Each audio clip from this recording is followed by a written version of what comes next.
So I thought I would just quickly share some information on these pallet forks that I've just purchased from eBay. I ordered them on Sunday. They gave me an initial projection for delivery of about 10 days out, but they actually arrived today. So that's Wednesday. And Monday was a holiday, was the Labor Day bank holiday. So they really came very quickly. And I was very surprised because with shipping included, these were only $90, 30-inch pallet forks to be able to, screw anchor onto a bucket, a small, a garden tractor bucket, or I guess any bucket really. They're really well made. I'm so surprised how good they are. They're nicely made, nicely put together, heavy. They're about 60 pounds each. All the screw mechanisms are good and comfortable. The actual lower plate that comes all the way back to about here, so there's very good under support there. As you can see, I wasn't sure whether I was going to be able to fit these with the tooth bar in place, my Piranha tooth bar, but they do actually fit on the around the area of the small teeth. They fit on there pretty well actually, and they seem to be working pretty good. There's been many times when I've had deliveries, palletized deliveries of materials and things for whatever I'm doing on the property and projects and that and renovations, and thought, well, wouldn't it be great to have a forklift, or wouldn't it be great just to have some forks? And so hopefully these are going to be helpful. Again, they're only 30 inches long, so on a regular pallet, and I've been using this one just for practice, they're coming through about 3/4 of the way. So the important thing there is to make sure that any weight on the pallet is centered, or at least centered, if not offset towards the back. But the good thing is, I was wondering initially what these were here.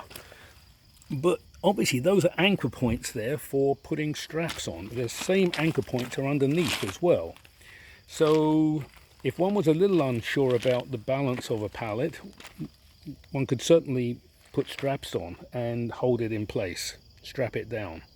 Now, this is obviously the little butt loader, and I use it for all sorts of things, as some of you who've seen my other videos will already know. I use it for all manner of things, and it serves me very, very well on my John Deere 445. But and I'm sure these are going to be very helpful. Obviously, I'm going to have to be cautious about the amount of weight I can put on these. So right now I've just been practicing a little bit with this old pallet here, just practicing hooking the forks under there. With the bucket, you don't see the forks as much as you would with like a regular forklift or on a skid steer. So it's a little, you can just about see the tips.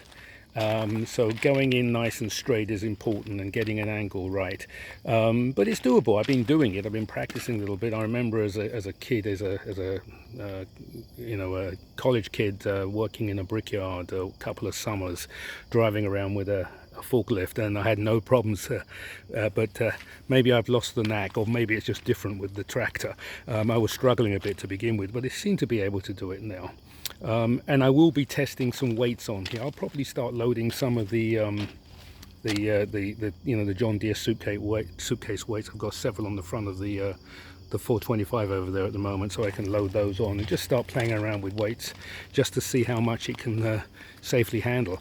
But just in terms of the way these are made and built and constructed, the way they came so quickly, they were very well wrapped. They came by FedEx. I mean, I thought they were going to be coming, snail mail sort of thing, as cheaply as possible.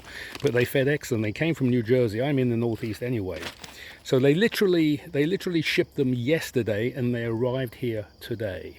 Shipped them on Tuesday, arrived on Wednesday. You can't ask for more than that. And again, I'm really surprised how good they are for $90. And again, they fit the bucket very nicely. Maybe there might be times when I'm going to do any serious work with them, I'm going to have to just quickly unbolt the tooth bar, so these fit right back here and right on the flat edge. But for now, they seem to be working quite well. So once again, if you like the video, if you find it interesting and enjoyable, please give it a like. And if you want to see more of my videos, I think I have 30 right now, and I'm adding some more about these tractors and different implements and stuff like that. Please subscribe, it's free, and you get to know about all my other videos as I make them. So thank you for looking. If you have any comments, I'm always happy to receive comments at YouTube, and I try to answer them when I can. It's always good to get feedback and comments from people. You know, I'm never shy about what people might want to say. So anyway, enjoy and have a good evening.